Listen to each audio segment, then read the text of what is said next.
என்ன பார்க்க போறோம்னா, நம்ம இந்த மாதிரி புளிலாம் வந்து பார்த்தீங்கன்னா, சமைக்கும்பொழுது ஊற வைக்க மறந்துருவோம். அவசரத்தில சமைக்கிறவங்களுக்கு அத கரைக்கிறதுக்கு ரொம்பவே கஷ்டமா இருக்கும். டைம் எடுக்கும். ஸோ அவாய்ட் பண்றதுக்கு இந்த டிப்ஸ் ரொம்பவே யூஸ்ஃபுல்லா இருக்கும். தேவையான அளவுக்கு புளி எடுத்து ஒரு மிக்ஸி ஜார்ல போட்டுட்டு கல் உப்பும், மஞ்சளும் சேர்த்துக்கோங்க.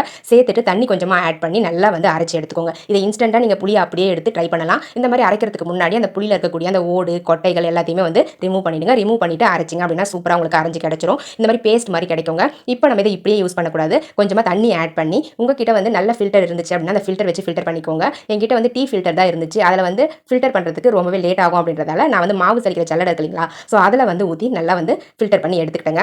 இந்த மாதிரி நம்ம ஃபில்டர் பண்ணி எடுத்துட்டோம் அப்படின்னா நம்மளுக்கு தேவையான அளவுக்கு புளி கரைசல் கிடைச்சிரும்.